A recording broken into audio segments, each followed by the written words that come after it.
कोरबा में महाविद्यालयीन विद्यार्थियों से लिए जाएंगे छात्रवृत्ति के लिए ऑनलाइन आवेदन 30 तक।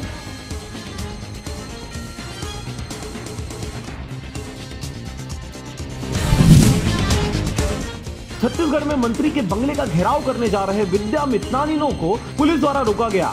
धक्का मुक्की और झड़प भी हुई।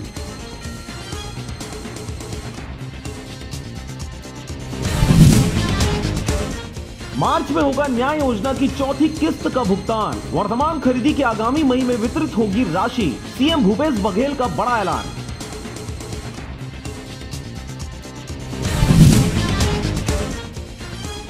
छत्तीसगढ़ में गुरु घासीदास जयंती 18 दिसंबर को मनाया जाएगा। इस दिवस पर शुष्क दिवस घोषित किया गया है।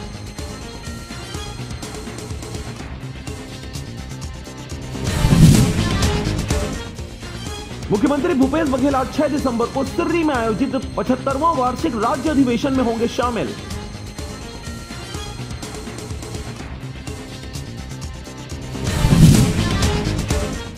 छत्तीसगढ़ में लॉकडाउन ने खोले बेवफाई के राज। फोन पर बातें और व्हाट्सएप पर चैट करते पकड़े गए 138 पति पत्नी। साइबर सेल भी जानकर हैरान।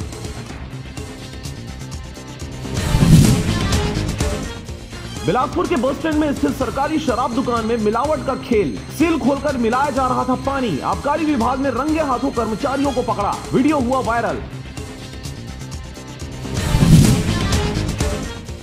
छत्तीसगढ़ में कोरोना का कहर जारी। रोजाना मिल रहे हजारों संक्रमित। 24 घंटे में 21 मौतें, 1583 नए मरीज आए सामने।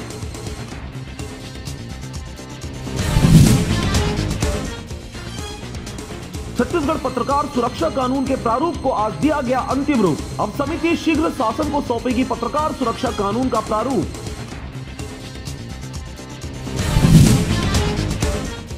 छत्तीसगढ़ के स्वास्थ्य मंत्री टीएस सिंहदेव रेडियो पर 6 दिसंबर को प्रसारित होने वाले हमर ग्राम सभा कार्यक्रम में श्रोताओं के सवालों का देंगे जवाब।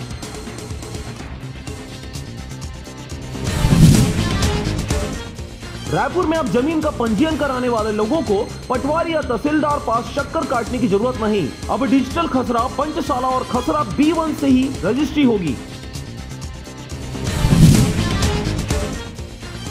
रायपुर में 13 दिसंबर को होने वाले वर्चुअल मैराथन दौड़ के लिए 24 घंटे के भीतर ही 19,000 लोगों ने कराया अपना रजिस्ट्रेशन। लोग कर रहे हैं दौड़ की तैयारी। बिलासपुर के कोनी में कभी नहीं रुक पाएगा पढ़ाई। शिक्षा सारथी अंजलि निषाद पारा मोहल्ला क्लास के जरिए दे रही है बच्चों को शिक्षा।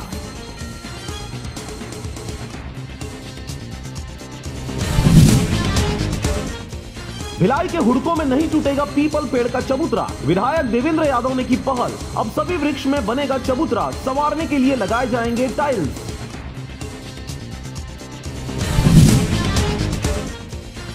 महाराष्ट्र के बाल सुधार गृह में बड़ी घटना घटी। 2 नाबालिग लड़कों ने की आत्महत्या। मचा हड़कंप। पुलिस कर रही है जांच।